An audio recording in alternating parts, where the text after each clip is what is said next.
Question number 32। एक बार highlighter change कर लेते हैं हम।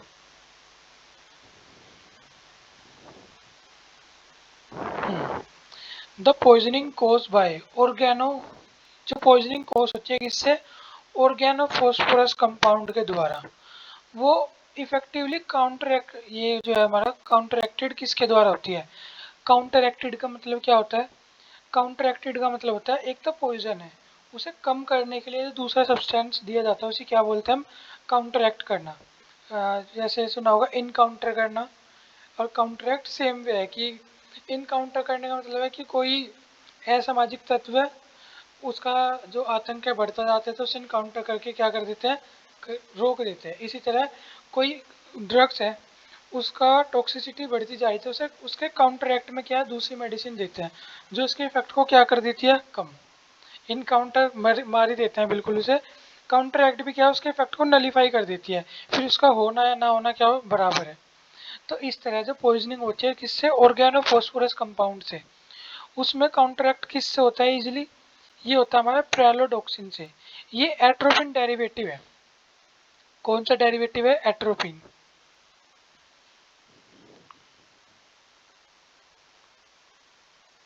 मतलब एट्रोपिन भी यूज करते हैं कुल मिला के इसमें। इसी तरह एक और है ये ड्रग, ये तो हमने आंसर देख लिया। अब हमें जितने ऑप्शन पता है वो भी हम पढ़ के देखते हैं। अगर कुछ पता है तो ठीक है, नहीं तो आगे चलेंगे। जो नैलोक्सोर है ये क्या है हमारा? जो नैलोक्सोर है ये हम किसके अंदर देते हैं? ये जब ओपोइड पॉइजनिंग हो जाती है ना, OPOID। ओहो, एक मिनट भाई, ये से सिलेक्ट ही नहीं किया।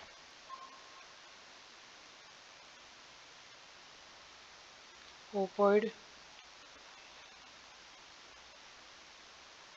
ओपोइड पॉइजनिंग में देते हैं या हम ओपोइड पॉइजनिंग, नहीं इस तरह नहीं, बहुत लंबी लाइन हो जाएगी। रिवर्स ओपोइड पॉइजनिंग इफेक्ट, मतलब ओपोइड से पॉइजनिंग हो गई, उसके इफेक्ट को क्या कर देगा? रिवर्स कर देगा।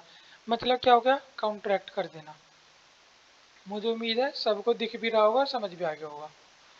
अगले पे चलते हैं। जो हमारे नेक्स्ट है क्या है? पैथिडीन। इसका सुन के किसी को याद आ रहा है कुछ एक दो शब्द, अगर कोई रेगुलर क्लास ले रहा है? जो पैथिडीन है ये हमारा क्या होता है? मैंने बताया हो, मुझे ऐसा लगता है, और मे भी नहीं भी बताया हो, मैं दोबारा बता देता हूँ। ये हमारा पेन किलर होता है, और वो भी कौन सा? Opioid.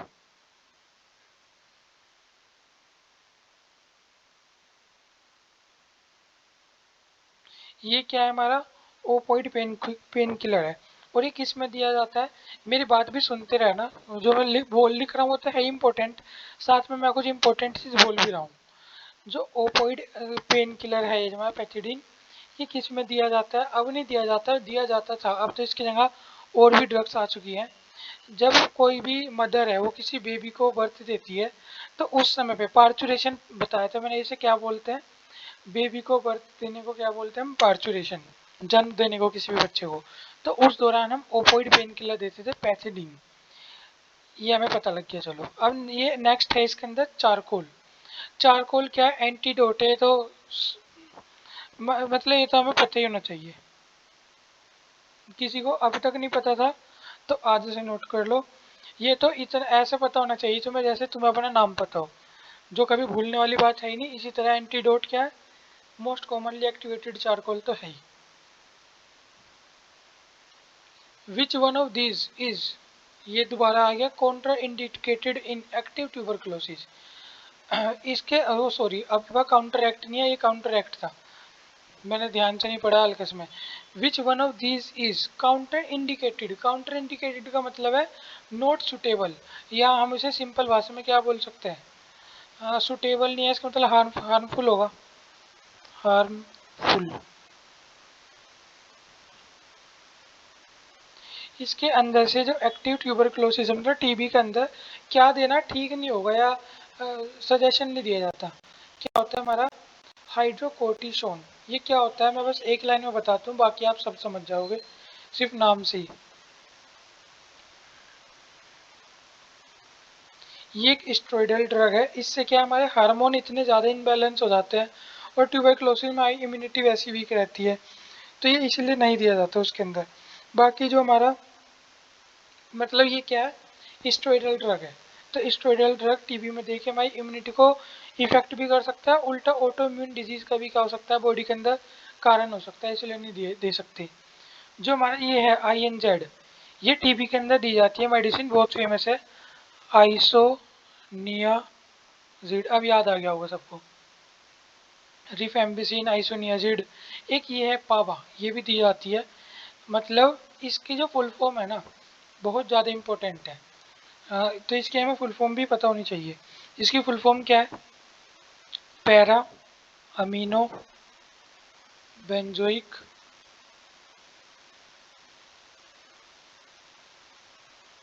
Para amino benzoic acid, ये किसकी फुल फॉर्म होती है हमारी, पाबा। और मैं दोबारा बता रहा हूँ, पापा एक इम्पोर्टेंट है, तो ये अच्छे से याद कर लेना। और कोई नोट्स बना रहा है तो उससे अच्छी तो बात है ही नहीं, नोट्स बनाओगे तो आगे तक का काम हो जाएगा। और हमें ये इस पेपर में तो दे गई हेल्प, मेन है हमारा DSSS का पेपर, अच्छे लेवल का पेपर आता है। अब ये नहीं कह रहा मैं कि बहुत तगड़ा पेपर आता है, ऐसी बात नहीं है, इंसान ही पास करते हैं उस पेपर को भी, कोई और कोई गिरैसा आके नहीं करते। पेपर अच्छा आता है और हमें उसके लिए हम अभी से ही तैयारी करेंगे तो ही हो पाएगा। तो जो नोट्स बना के चल रहा है उससे तो अच्छी कोई बात ही नहीं है, और जो नहीं बना रहा तो वो कम से कम इस पेपर के लिए भी 2 बार तो वीडियो देख ले। और ये वीडियो को प्लेलिस्ट मैंने इसलिए बनाई है, प्रॉपर प्लेलिस्ट इसलिए बना रखी है कि हम हर पेपर में हमारे काम करें। हमने MCQ करवा दिए, फिर हम इसके अंदर थोड़ी थोड़ी थ्योरी भी मिक्स करते रहेंगे और इस तरह करेंगे। फिलहाल इस पेपर के लिए, मोहल्ला क्लिनिक के लिए तो हम MCQ और मैंने कुछ थ्योरी सोच रखी है इसके अंदर भी। जैसे कुछ टॉपिक है, वैक्सीनेशन का टॉपिक आ गया कि DPT वैक्सीन किस महीने के बच्चों को देते हैं, और मिजेल्स की किसे देते हैं, और टिटनस की कौन से में देते हैं, और पोलियो वगैरह की किस दिन में देते हैं, ये MCQ से नहीं हो पाता। इसके लिए मैंने थ्योरी तैयार कर ली है, 1 या 2 दिन में उसकी वीडियो अपलोड हो जाएगी। अभी उस पर हल्का सा काम चल रहा है। जैसे शेड्यूल वाली मैंने बताई होगी पीछे उस चैप्टर में, शेड्यूल भी मैंने वैसे तो करवा दिए।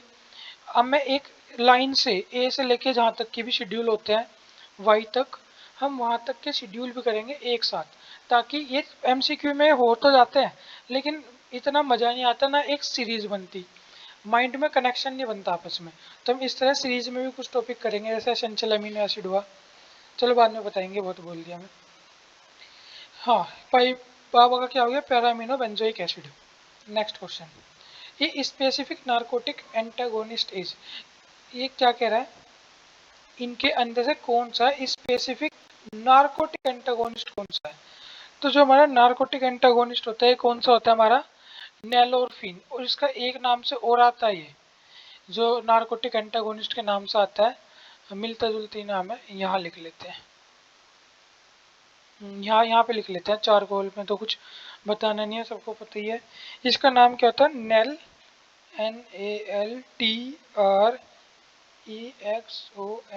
नेल्ट्रिक्सोन या नेल्ट्रेक्सिन कुछ ही बोल लेते हैं। ये होता है हमारा किसका, इसका, यहाँ पे लिख लेते हैं, यहाँ ठीक है, इसके नीचे आ जाएगा। जो हमारा पैथिडीन है, ये अभी बता के आया हूँ मैं जस्ट ऊपर ही, अभी तो एक ही क्वेश्चन है। पैथिडीन क्या है, ओपोइड पेन किलर है, किसके अंदर देते हैं, जब बर्थ के टाइम पार्चुरेशन प्रोसेस को बोलते हैं उस टाइम देते हैं। चारकोल क्या है, हमें पता है, एंटीडोट है। Common side effect of morphine, देखो कितना अच्छा क्वेश्चन है। जो मोर्फिन है अभी तक हमने पढ़ लिया भाई, मोर्फिन का ये इसके साइड इफेक्ट भी हैं क्या कुछ, हाँ इसके साइड इफेक्ट हैं, और एक नहीं बहुत सारे हैं। तो जो सबसे कॉमन साइड इफेक्ट है, मोस्टली ड्रग में होता है, अधिकतर में, मतलब मोस्टली का मतलब है अधिकतर में, कॉन्स्टिपेशन इसका क्या एक साइड इफेक्ट है। और ऐसा नहीं है सिर्फ कॉन्स्टिपेशन इसका साइड इफेक्ट है, और भी इसके साइड इफेक्ट है। सबसे पहली बात, अगर कोई भी इंसान को, कोई भी नशेड़ी इंसान को देखेगा तो सबसे पहली बात क्या आएगी उसके मन में, ड्राउजीनेस, ये नींद से में रहना। और जैसे कोई कुछ नींद से में रहना, क्या वो नशा करके आया है क्या, ये क्या है, मतलब ये इसका कॉमन साइड इफेक्ट है। इसके अलावा हमें पता है, क्या नाम, ये जो नशेड़ी होते हैं इनका मूड चेंज कभी कुछ नहीं पता होता। इसके अलावा मैं कह रहा हूँ जो ये नशे के रूप में लेते हैं, जो मॉर्फिन दवाई के रूप में लेते हैं, उन्हें मैं कुछ नहीं कह रहा हूँ। और वैसे तो मुझे उम्मीद है कि कोई नहीं ले रहा होगा ये दवाई, लेकिन अगर कोई ले भी रहा हो तो भाई बुरा मत मानना, मैं उन्हें कह रहा हूँ जो नशा करते हैं इसका, इलीगल तरीके से लेते हैं, उन्हें नशेड़ी बोल रहा हूँ मैं, ठीक है। हाँ तो एक तो ये हो गया, और सिर में दर्द भी होता है उन नशेड़ियों के, इसे नहीं लेते तो भी सिर में दर्द होता है, और लेते हैं तो उसके बाद होता ही होता है। तो वो बेचारे उनकी साइकिल बन जाती है, नहीं लिया तो उनका कॉन्स्टिपेशन हो जाएगा, उन्हें उनका खाना नहीं पचेगा, फिर लेने जाएंगे, लेंगे तो सिर में दर्द होगा, छोड़ेंगे तो उसके बिना सिर में दर्द होगा। ऐसी इसकी क्या बोलते हैं तलब लग जाती है। और क्या हेडेक हो गया, और स्टमक पेन भी हो जाता है। खाली पेन लिख दूँ समझ जाना। उधर ज़्यादा नीचे निकल गया ना वो, स्टमक पेन, ये तो हमारा नशेड़ियों का हो गया। अब जो सिरोसिस है, सिरोसिस का सबको पता होगा क्या होता है, हेपेटाइटिस।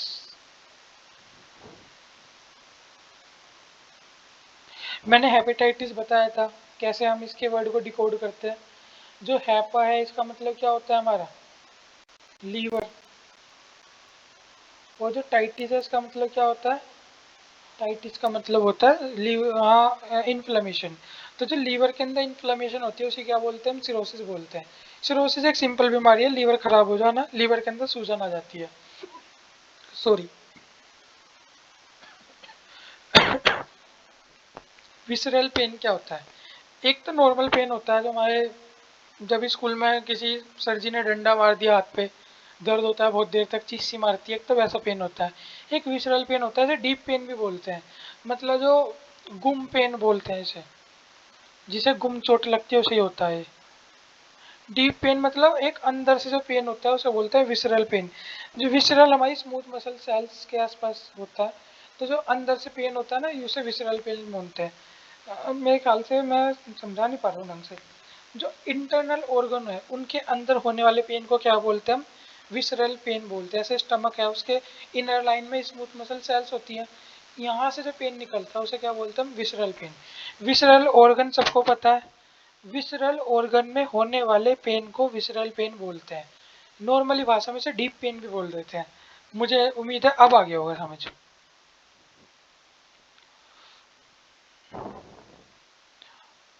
ओवरडोज ऑफ बारबिचुरेट कोज, जो बारबिचुरेट है ये भी हमें पता है, बारबिचुरेट होते हैं जो हम पीछे यही पढ़ के आए हैं पूरे में। जो बारबिचुरेट है इनकी ओवरडोज लेने से क्या होता है, याद रखने जो भी ये जैसे ओपोइड हुआ, बारबिचुरेट हुआ, इनसे जो मैक्सिमम लोग मरते हैं ना, दो ही चीज से मरते हैं, एक तो रेस्पिरेटरी डिप्रेशन और दूसरा हार्ट। या तो उनका हार्ट काम करना बंद कर जाएगा बीच में ही, या वो रेस्पिरेशन डिप्रेशन हो जाएगा, मतलब उनका जो रेस्पिरेटरी सिस्टम है ठप पड़ जाएगा। इसी वजह से इनकी क्या होती है, मृत्यु होती है अधिकतर। कोई पेशेंट है तो उसकी, और कोई नशेड़ी है उसकी भी। जो हाइपर टेंशन होता है हमारा, ये क्या होता है, फिर वर्ड पकड़ के देखते हैं। मैं इसलिए इस वर्ड पे बार बार गोला और ये बताता हूँ, आधे सोच रहे होंगे कि बार बार ठाके ये इसी वर्ड के पीछे चिपट जा, क्योंकि बाद में इनमें कंफ्यूजन होता है भाई, हाइपर टेंशन क्या था, हाइपोटेंशन क्या था, इसलिए बता रहा हूँ। हाइपर मतलब ज़्यादा, और टेंशन तो बीपी बढ़ाती है, सबको ही पता है। तो जिसके अंदर क्या हो, बीपी ज़्यादा हो। मैनिया क्या है, दिमाग की बीमारी है। और जो हमारा यूरेसिस है ये भी क्या है हमारा, ये भी हमारी बीमारी है यूरेसिस। अभी मुझे एग्जैक्ट याद नहीं आई, सारी शायद यूरिन से कोई बीमारी है, लेकिन मैं इसे कंफर्म नहीं करूँगा अभी। एक है हमारा hypokalemia, side effect of diuretics, can be counteracted by. जो हाइपोकैलीमिया ये क्या होता है, पहले तो यही पता हो हमें। जो हमारा हाइपोकैलीमिया होता है ये कंडीशन होती है जिसके अंदर क्या है, high level of, high level of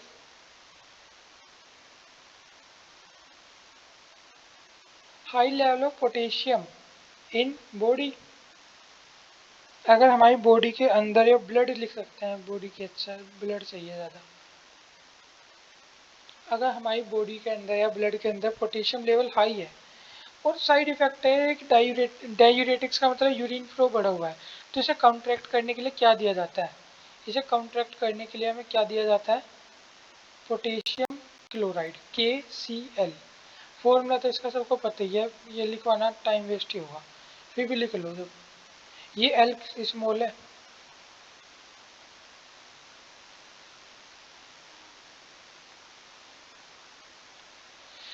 ascorbic acid सबको पता है विटामिन सी है, कॉमन सोल्ट NaCl होता है, और एनी ऑफ दी अबव अपना आप देख लेना। एक है हमारा क्या है, bisacodyl. Bisacodyl frequently causes the side effect. जो बीसाकोडाइल है अगर ये फ्रिक्वेंटली ले तो ये क्या साइड इफेक्ट करता है, इंपॉर्टेंट है। सबसे पहले हमें बस इतना पता होना चाहिए जो बीसाकोडाइल हम लेते क्यों है।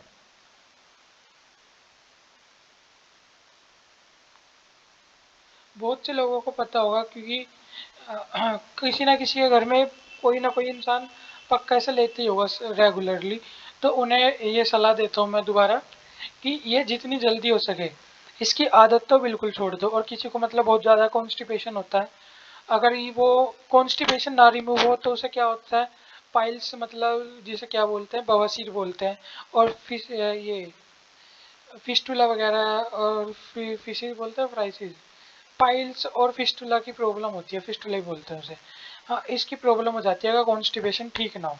तो कॉन्स्टिपेशन आप अगर आपने ये ली, कॉन्स्टिपेशन आपका ठीक हो गया, उसके बाद मतलब आज ली कल आपका पेट साफ हो गया, कॉन्स्टिपेशन क्लियर हो गया, उसके बाद अब अगले दिन पहले से ही मत लो इस मेडिसिन को। कोशिश करो नेचुरली आप इसे ठीक कर पाओ। और कॉन्स्टिपेशन ठीक करने के लिए कोई रॉकेट साइंस नहीं लगती, सबको पता है कॉन्स्टिपेशन ठीक करने के लिए क्या है, ज़्यादा से ज़्यादा में फाइबर लेना अपने खाने में। और हम सबको इतना पता है, हम फार्मेसी के स्टूडेंट हैं, इतनी हमने बायोलॉजी पढ़ रखी है, फाइबर किस फूड में होता है। और एक चीज़ और याद रखनी है, सोल्यूबल फाइबर, इनसोल्यूबल फाइबर, दो तरह के फाइबर होते हैं। तो हमें दोनों का क्या लेना होता है, दोनों फाइबर्स का एक बैलेंस वे में लेना होता है। ये नहीं कि ठाके एक फाइबर को ही पेल के पूरा। अगर ये भी पता होगा आपको, वैसे तो मुझे बताने की ज़रूरत है नहीं, अगर हम एक्सेस फाइबर ले तो हमारी जो विटामिन और जितनी भी एसेंशियल चीज़ है ये बॉडी में अब्जॉर्ब नहीं होती, फिर ये वेस्ट जाती है। तो ये भी एक लेवल में लेते हैं, तरीका होता है इनका लेने का। जो बैलेंस डाइट है वो अगर फॉलो करेंगे तो कॉन्स्टिपेशन कभी नहीं होगा। और अगर किसी को बैलेंस डाइट समझ नहीं आती, सीधी सी बात है, जो आप जो मतलब आपके मम्मी पापा अपने बचपन में खाते थे गांव में, जो डाइट थी वो बैलेंस डाइट ही होती है। उसके अंदर कोई प्रोटीन फैट विटामिन नहीं होता, वो सबसे बेस्ट डाइट है। और फिर भी मैं एक बहुत मतलब ब्रीफ में बता देता हूँ, ज़्यादा खींचने का मतलब है नहीं। मतलब एक सिंपल सी बात है, हमें अपने खाने के अंदर, वो सबको पता है तला भुना कच्चा पक्का ये सबको सबको पता है। जब भी हम कोई भी फूड कंटेन मतलब खाएं, सबसे पहले में क्या लेना है, सलाद खानी है, ज़्यादा से ज़्यादा सलाद खाना है। उसके बाद जितना पका हुआ फूड हमारी बॉडी में कम जाएगा उतनी ज़्यादा हम क्या रहेंगे, हेल्दी। और एक और मिसकंसेप्शन है, बहुत से लोग फूड के साथ फल खाते हैं, जो ना हमारे डाइजेशन को स्लो डाउन कर देता है। ऐसा कोई हार्ड एंड फास्ट नुकसान नहीं करता, लेकिन जो खाना हमारा 4 घंटे में डाइजेस्ट हो जाता है, वैसे 4 घंटे लगती नहीं खाने को डाइजेस्ट होने में, 2 घंटे मैक्सिमम, 2 से 3 घंटे में खाना स्टमक से बाहर निकल जाता है। फिर भी कोई खाना अगर 3.5 4 घंटे में डाइजेस्ट हो रहा है, अगर हम फ्रूट के साथ खा लेंगे उसे, तो उसका डाइजेशन टाइम बढ़ जाता है, जो कई बार गैस वगैरह और ब्लोट, स्टमक ब्लोटिंग वगैरह की प्रॉब्लम हो जाती है। तो हमें मतलब एक अपनी बैलेंस डाइट के हिसाब से भी चलना चाहिए। अभी तो हमारे पास इसे डिस्कस करने में टाइम नहीं है, मैं कभी पेपर के बाद बहुत अच्छे से एक बार ये ना, जो फिटनेस वाली जो वो है, नॉर्मल फिटनेस होती है, एक तो ये है जो बॉडी बिल्डिंग फिटनेस होती है, एक होती है हेल्दी लाइफ जीने की फिटनेस, उसके बारे में बात करूँगा। सुबह की मील क्या होनी चाहिए, हमारी खाने को हमें कितने मील में बांटना है, फर्स्ट मील क्या, सेकंड क्या, थर्ड क्या, और सब कुछ सात्विक आहार। फिलहाल हम अपने क्वेश्चन पाते हैं। Bisacodyl frequently causes the side effect of, जो बिसाकोडाइल है अगर उसे फ्रीक्वेंटली यूज करें मतलब डेली डेली यूज करें तो साइड इफेक्ट क्या होता है इसका, इसका साइड इफेक्ट होता है एब्डोमिनल क्रैम्प्स।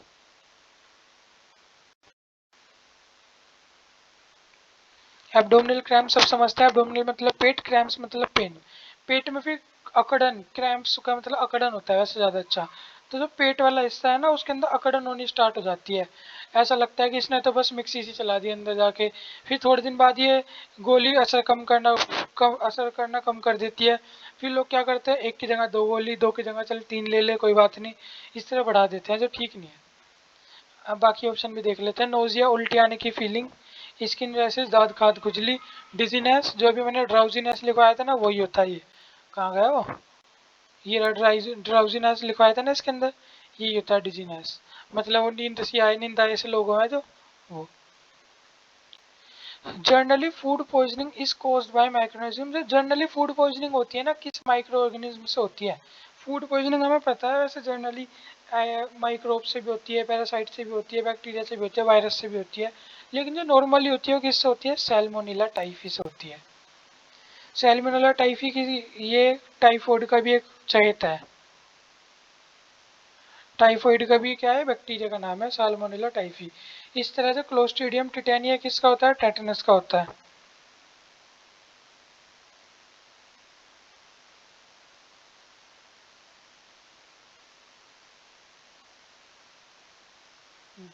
स्पेलिंग में क्या बन गई? टेटनस का होता है। और जो हमारा ये कौन सा है? पर्स्टी सॉरी पेस्ट्यूरेला पेस्टिस, ये किसका होता है हमारा? इसे वैसे यार वो भी बोलते हैं इस वाले को, इसका फेमस नाम है यस यर्सीनिया पेस्टिस भी बोलते हैं इसे। ये प्लेग का होता है हमारा।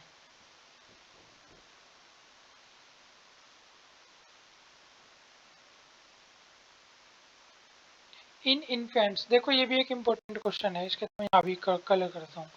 इन्फेंट्स के अंदर टेट्रासाइक्लिन है ना, उससे एक साइड इफेक्ट भी होता है बहुत। वो क्या होता है? इन्फेंट्स के अंदर टेट्रासाइक्लिन से उनके दांत का डिस्कलरेशन हो जाता है। दांतों के रंग से उड़ जाता फिर उनके, मतलब जो एक वाइट कलर होता है टीथ का, वो पे वो हो जाता है, फेड हो जाता है, डिस्कलरेशन हो जाता है टीथ का कुल मिला के। रेडनेस ऑफ आई सबको पता है। एक ग्रैन्युलोसाइट्स के हमारी बॉडी को ब्लड के कंपोनेंट्स है, ग्रैन्युलोसाइट्स ए ग्रैन्युलोसाइट्स। फीवर सबको पता है।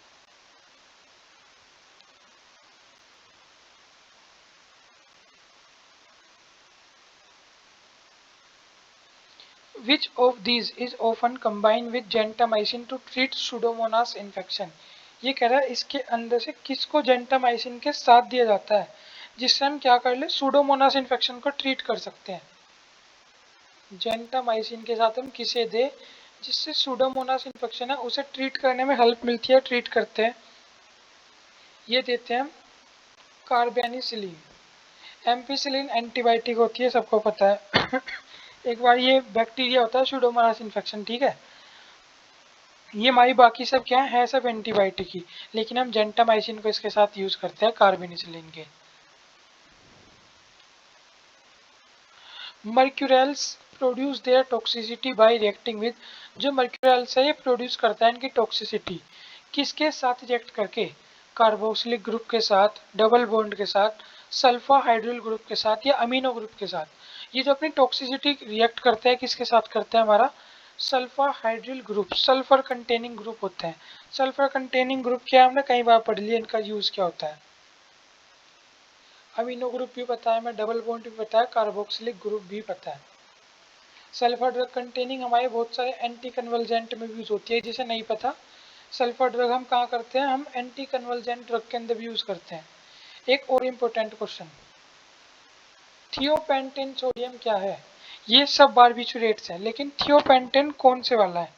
जो हमारा थियोपेंटेन है ये होता है अल्ट्रा शॉर्ट एक्टिंग बारबिचुरेट। अब थोड़ी सी हमें स्पेस मिल जाता है, ठीक है, मिल गया थोड़ा सा स्पेस तो। हम्म, हमें पता लग गया थियोपेंटेन तो हमारा अल्ट्रा शॉर्ट है। हमें बाकी का भी एक एक नाम पता लग जाए तो बहुत है। अगर हम शॉर्ट एक्टिंग बारबिचुरेट की बात करें तो जो शॉर्ट एक्टिंग बारबिचुरेट होता है कौन सा होता है? पेंटो बारबिचुरेट।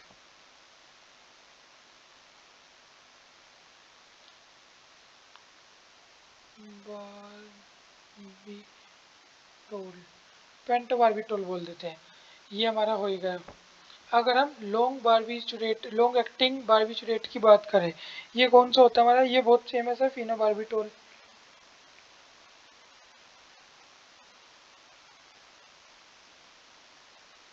और इंटरमीडिएट मतलब जिनका एक्शन ना ज़्यादा लंबा ना ज़्यादा छोटा, वो कौन सा होता है हमारा? सीकोबार्बिटोल होता है।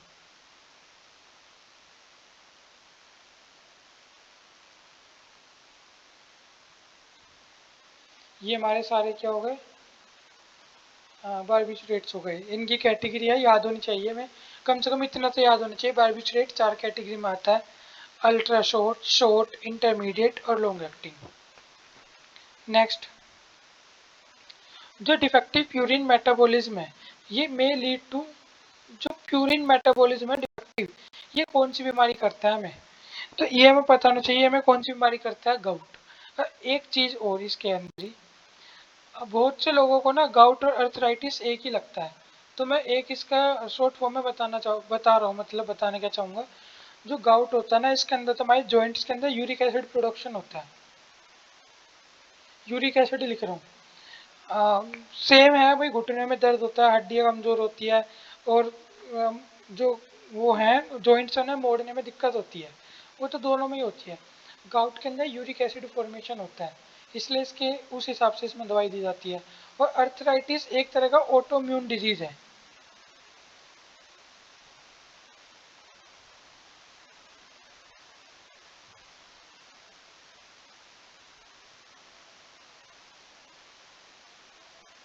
ऑटोम्यून डिजीज सबको पता है क्या होते हैं, जो अपने ही सेल की जो इम्यूनिटी है वो अपने ही, जो हमारी इम्यूनिटी है हमारे को ही नुकसान पहुंचाए, उसे बोलते हैं ऑटोइम्यून डिजीज। अमोनिया क्या वो अमोनिया कह रहा हूँ, अनीमिया क्या होता है, इसके अंदर आयरन की क्या हो जाती है, कमी हो जाती है बॉडी के अंदर।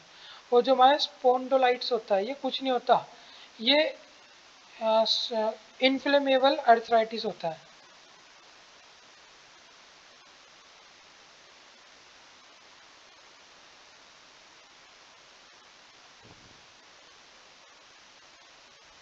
अब बहुत से को लग रहा होगा सूजन तो अर्थराइटिस में भी होती है, तो इसके अंदर क्या कुछ अलग हो गई। अर्थराइटिस में नॉर्मल सूजन होती है, इसके अंदर सूजन का लेवल ही बहुत अलग होता है, इसलिए इसे इन्फ्लेमेबल अर्थराइटिस भी बोलते हैं।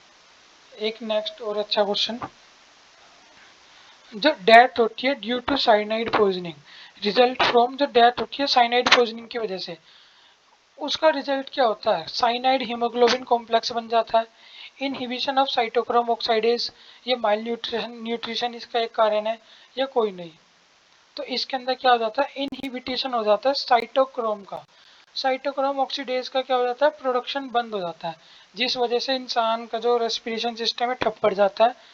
और ब्लड के अंदर ही होता है, जैसे ब्लड के अंदर से यहाँ जो ऑक्सीजन का जो लेवल है, सबको पता होगा लंग्स के अंदर ब्लड आता है, वहाँ से डिफ्यूजन प्रोसेस के द्वारा ऑक्सीजन कार्बन डाइऑक्साइड का एक्सचेंज होता है, ये सब कुछ काम खत्म हो जाता है। मतलब ब्लड तो अपना काम करते ही है, वहाँ से जो इनका रिसीविंग का जो काम होता है, या इसे मतलब उस ऑक्सीजन को यूटिलाइज करने का काम है, वो सब काम डिप्रेस हो जाता है, जिस वजह से इंसान की क्या हो जाती है, मृत्यु। The most frequent cause of angina pectoris, angina pectoris का सबसे मेन कारण क्या होता है, सबको पता है जो एंजाइना पेक्टोरिस है उन लोगों को क्या क्या कहते हैं, भाई आपको अपना कोलेस्ट्रॉल नियंत्रण में रखना है। इसके अंदर कुछ नहीं होता, जो हमारी जो वीन्स है उसके अंदर फैट्स और कोलेस्ट्रॉल की गांठें पड़ जाती है। अब एक सिंपल सी बात है, समझने की कोशिश करना, ये हमारी वीन्स है या आर्टरीज है, इसके अंदर ब्लड फ्लो हो रहा है, ठीक। अगर यहाँ को कल को एक लंप हो जाए, यहाँ यहाँ फैट खाते हैं हम बहुत ज़्यादा, एक यहाँ हो गया, एक ऐसे यहाँ हो गया, अब जो ब्लड जा रहा है यहाँ आके इस पे आएगा, इसे यहाँ से निकलना पड़ेगा, तो जिस स्पीड से ब्लड जा रहा था स्पीड तो इसकी फास्ट हो जाएगी, लेकिन जो यहाँ पहले मान लो, पहले 1 मिनट में 1 लीटर ब्लड पास हो रहा था इस एरिया से, अब क्या 1 लीटर ब्लड पास हो पाएगा 1 मिनट के अंदर, कम हो जाएगा ना। ब्लड के अंदर हार्ट को ऑक्सीजन की सप्लाई कम हो जाएगी, इसी तो बोलते हैं एंजाइना पेक्टोरिस। एंजाइना पेक्टोरिस के अंदर क्या होता है, चेस्ट में पेन ही तो होता है। मैं एक लिख देता हूँ इसका सिग्निफिकेंट, वो क्या होता है, चेस्ट पेन।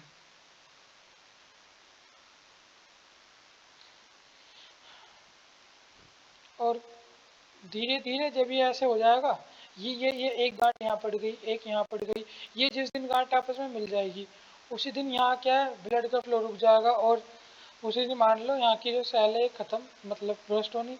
और ऐसा हमें ये तो है नहीं सिर्फ एक ही आर्टरीज में हम इतना खाते हैं, हर आर्टरीज के अंदर यही काम होगा, तो धीरे धीरे इंसान क्या है, अपनी मृत्यु की तरफ को आगे बढ़ता है। तो ऐसे इंसान को कहते हैं कि भाई एक तो अपना कोलेस्ट्रॉल बैलेंस में रखो, और इन चीज़ों से बचो, जब तुम खाओगे नहीं तो इतनी जल्दी जमेगी भी नहीं, नहीं तो इनके खाने से कुछ है नहीं, बाकी दुनिया खाती है इसे, तो इसे ये जो है कोलेस्ट्रॉल वगैरह की चीज़, इसे खाने से वो दिक्कत नहीं है, ये खा के जो जम जाती है इससे चेस्ट पेन होता है, या एंजाइना पेक्टोरिस होता है। या तो हम जो खाएं हम उसे ईजिली बर्न कर पाएँ, इतनी एक्सरसाइज वगैरह हम कर रहे हैं, हम उसे ईजिली मतलब क्या है डिप्लीट कर पाए अपनी बॉडी से। अगर उसका डिपोजिशन होगा तो फिर एंजाइना पेक्टोरिस की प्रॉब्लम तो आम होगी।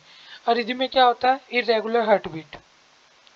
एक और अच्छा क्वेश्चन, ग्रीशियोफुल्विन इज बेटर अब्जॉर्ब्ड इन, जो ग्रीशियोफुल्विन है हम सबने मतलब पता ही होगा सबको मेनली, जो ग्रीशियोफुल्विन है ये हॉस्पिटल में भी जो आती थी ज़्यादातर खुजली वालों को मिलती थी, या एलर्जी बोल सकते हैं हम, खुजली नहीं तो एलर्जी वालों को मिलती थी।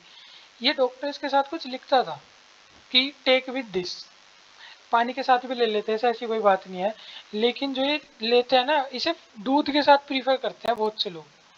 दूध क्यों? क्योंकि फैटी मील के साथ ली जाती है, फैटी मील के साथ इसका एब्जॉर्प्शन क्या होता है, अच्छा होता है। इसलिए ग्रीष्मोफिलिन को क्या कहते थे कि भाई दूध के साथ ले लेने से, दूध के अंदर फैट तो होता ही है और उसमें इजीली अब्जॉर्ब हो जाती है। या हम ऐसा नहीं है दूध से लेनी है, हम किसी भी फैटी मील के साथ ले सकते हैं। मतलब हमने कोई मील खाई है जिसके अंदर प्रॉपर फैट हो, उसके बाद हम इसे पानी से भी लेंगे तो कोई दिक्कत नहीं है, लेकिन हमें फैट के साथ लेंगे तो ईजिली ये हमारे बॉडी के अंदर एब्जॉर्ब हो जाएगी। और ये सिर्फ इस दवाई से नहीं है, ऐसी बहुत सी चीज़ें जो हमारे बॉडी के अंदर फैट सोल्यूबल होती है, जैसे विटामिन ए, डी, ई, के, ये क्या हमारे फैट सोल्यूबल विटामिन है। ये भी अगर फैट में हमारी बॉडी के अंदर प्रॉपर 20 to 25%, 30% अगर बॉडी फैट है तो बहुत अच्छा एब्जॉर्ब होते हैं। और जिसके अंदर आपने देखा होगा बहुत से लोग जो अपनी इतनी शेडेड बॉडी बना लेते हैं, 3% body fat, 5% body fat, under 10 रहते हैं जो, उनके अंदर ही सही से मतलब उन्हें प्रॉपर एडीई के नहीं मिल पाता। और अगर लंबे समय तक कोई इस बॉडी फैट परसेंटेज के साथ रहे, पक्की बात है उसके बाल वाल उड़ने स्टार्ट हो जाएंगे, उसकी हड्डी कमजोर हो जाएगी, गिरती हड्डी टूट जाएगी, आंखें खराब हो जाएगी, बाल सारे खराब हो जाएंगे। खाली सिक्स पैक के चक्कर में तुम अब पूरे शरीर से बुढ़े बन जाओगे, तो उसमें भी कोई समझदारी वाली बात नहीं है। अब जब हमने एडीई का नाम ले लिया तो हमें इसका एक एक चीज़ पता होनी चाहिए। विटामिन ए को क्या बोलते हैं, रेटिनॉल बोलते हैं। इसकी कमी से क्या होता है, इसकी कमी से नाइट ब्लाइंडनेस और ज़िराप्थेलिमा बीमारी होती है। विटामिन ए हमारा कहाँ होता है, विटामिन ए हमारा सबसे इजी सोर्सेज का क्या, कैरेट है। विटामिन डी, विटामिन डी को क्या बोलते हैं, कैल्सीफिरोल बोलते हैं। जो हमारा विटामिन डी है ये हमें कहाँ मिलता है, सनलाइट के अंदर मिलता है। विटामिन डी की कमी से क्या होता है, बच्चों के अंदर ओस्टोमलेशिया रिकेट दो बीमारी होती है। ओस्टोमलेशिया किसके अंदर होती है, एडल्ट्स में, और रिकेट्स किस में होती है, बच्चों के अंदर। विटामिन ई, टोकोफिरोल बोलते हैं। ये विटामिन ई बालों के लिए भी होता है और ये स्टेरिलिटी फैक्टर भी होता है। मतलब जो विटामिन ई स्टेरिलिटी फैक्टर का मतलब मैं कैसे बताऊँ हिंदी में, सबको पता होगा स्टेरिलिटी जो इम्पोर्टेंस रिलेटेड होती है, जो हमारे जो द एबिलिटी टू फर्टिलाइज, ये इसे बोलते हैं स्टेरिलिटी, इसे इंक्रीज करता है। और विटामिन के क्या होता है, क्लोटिंग फैक्टर होता है। ये हरी सब्जियों में मिलता है, ये बादाम के छिलके में भी मिलता है। Bio bioavailability refer to the relative amount of drug that reach the, जो बायो अवेलेबिलिटी है ये रिफर होती है relative amount of drug that reach to. Bioavailability से हमें क्या मतलब है, बायो अवेलेबिलिटी से हमें ये मतलब है अगर हमने 50 ग्राम कोई मेडिसिन खाई, वो हमारे ब्लड के अंदर कितने ग्राम पहुंची। जैसे मैं बताऊं, अब ये मुंह तो नहीं बना पाऊंगा, ये रहा, ये ये हमने यहाँ मेडिसिन ली और ये तो हमारा माउथ है, ये पेट मान लो, ऐसे ड्राइंग है भाई मेरी।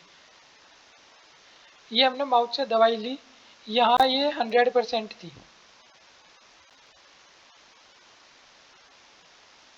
जब हमारे पेट में गई है हमने खा ली, पेट से एब्जॉर्प्शन होकर हमारे ब्लड के अंदर आ गई, और ये ब्लड के अंदर हमें कितनी मिली, 70% दवाई मिली। तो हम क्या बोल देते हैं, इस दवाई की जो बायो अवेलेबिलिटी है वो क्या है, 70% है। इसी तरह कोई दवाई हमने इंजेक्शन के द्वारा ली, 100% दवाई थी हमारे पास, इंजेक्शन से सीधा ब्लड में 100% ही पहुंच गई, तो ऐसी ड्रग को क्या बोलते हैं, इसकी बायो अवेलेबिलिटी क्या है, 100% है। तो अब जो इंट्रावीनस इंजेक्शन होते हैं ना, सीधा वीन्स में लगा देते हैं, इनकी बायो अवेलेबिलिटी कितनी होती है, 100% होती है। मतलब ये हमारे सिस्टमेटिक सर्कुलेशन, मतलब ब्लड के अंदर जितना हमने इंसर्ट किया उतने पहुंच जाते हैं।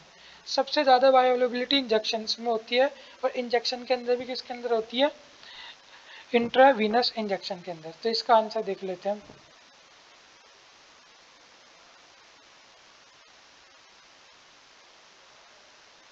इसका आंसर क्या है, सिस्टमैटिक सर्कुलेशन, या क्या बोल सकते हैं इसे हम, ब्लड भी बोल सकते हैं।